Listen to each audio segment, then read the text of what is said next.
प्यारे दोस्तों, आप सभी का स्वागत है। आज मैं आपको बहुत ही जबरदस्त कहानी बताने वाली हूँ कि कैसे जाने अनजाने में हुई घटना हमारा जीवन बदल सकती है। तो चलिए कहानी को शुरू करते हैं। एक बार की बात है, एक गुरु और शिष्य जंगल के रास्ते से कहीं जा रहे थे। तो रास्ते में शाम होने लगी और उनको पानी की प्यास लगी। तो पास में एक गांव आया और जैसे ही वह गांव में पहुंचे तो देखा कि एक झोपड़ी थी। वो झोपड़ी की तरफ गए और उन्होंने आवाज लगाई। तभी एक आदमी और उनकी पत्नी साथ में उनके 3 बच्चे भी आए, जो फटे पुराने कपड़े पहने हुए थे। गुरु यह सब दृश्य देख रहे थे कि इतना बड़ा खेत है, इन्होंने फसल इसमें नहीं लगाई हुई है। तो गुरु ने सबसे पहले तो पानी के लिए आग्रह किया कि हमें पानी मिल सकता है। तो उन्होंने गुरु और शिष्य को पानी पिलाया। अचानक गुरु ने कहा कि अगर आप इसमें खेती नहीं करते तो फिर अपना जीवन यापन किस तरीके से चलाते हैं। तो उस आदमी ने कहा कि हमारे पास एक भैंस है और इस भैंस का दूध बेच करके पैसे कमाते हैं और इसी से हम आजीविका चलाते हैं। गुरु ने उनकी इस बात को ध्यान पूर्वक सुना और उनके बीच में कुछ देर तक बातचीत हुई, लेकिन अंधेरा हो चुका था। तो उन्होंने यह निर्णय लिया कि आज की रात हम यहीं रोकेंगे। तो लगभग मध्य रात्रि के करीब गुरु ने शिष्य से कहा कि हमें इस भैंस को ले जाना होगा और इस भैंस को ले जाकर कहीं जंगल में छोड़ना होगा। तो शिष्य ने सोचा कि इस तरीके का गलत काम भला मैं कैसे कर सकता हूँ। अगर मैं इस भैंस को लेकर के जाऊँगा तो यह आदमी बाद में अपना जीवन यापन कैसे करेगा। लेकिन गुरु का आदेश था, उसको करना पड़ा। वह अपने गुरु के साथ चला गया और आधी रात को गुरु और शिष्य ने कल लिए, लेकिन भैंस को भी अपने साथ ले आए और बहुत दूर छोड़ दिया ताकि वहां से भैंस वापस अपने गांव में न आ सकें।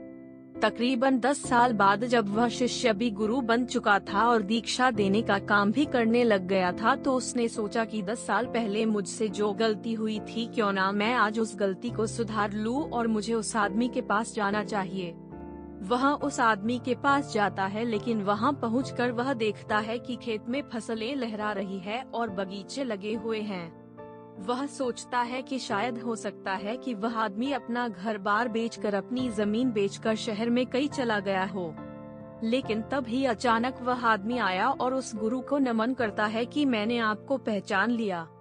बरसों पहले आप और आपके गुरु साथ आए थे, लेकिन उस दिन रात को अचानक पता नहीं क्या हुआ कि हमारी भैंस हमें छोड़कर चली गई और अब हमें कोई दूसरा काम करना था जिससे हमारी आजीविका पुनः सुचारू रूप से चल सके। लेकिन हमारे पास कोई विकल्प नहीं था, तो मैं जंगल से लकड़ियां काट के लाता था और उसी से जीवन यापन करता था। मैंने बहुत मेहनत की, आम के बगीचे लगाए। धीरे धीरे आम के बगीचे से लोग आम खरीदने लगे और धीरे धीरे मेरा आम का बगीचा बड़ा होने लगा और मुझे अच्छे खासे फल और उनसे पैसे मिलने लगे और मेरा बिजनेस बढ़ता गया, मेरा काम बढ़ता गया। अंततः यह जो आप देख रहे हैं वह 10 सालों की मेहनत का नतीजा है।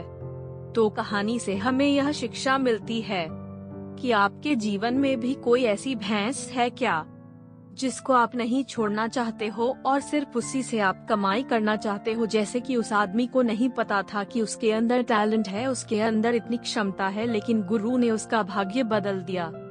हमेशा परिवर्तन तभी होता है जब आपके पास कोई विकल्प नहीं होता है, और जब आपके पास कोई विकल्प नहीं होता है तो सिर्फ आपके पास जो रास्ता होता है आप उसी पर चलते हैं, और जब आप उसी रास्ते पर चलते हैं तो जीवन में आपको सफलता जरूर मिलती है।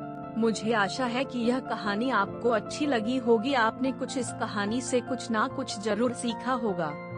जिस किसी को भी इस कहानी की जरूरत हो उसे यह कहानी जरूर शेयर करें। आपका कीमती समय देने के लिए दिल से शुक्रिया।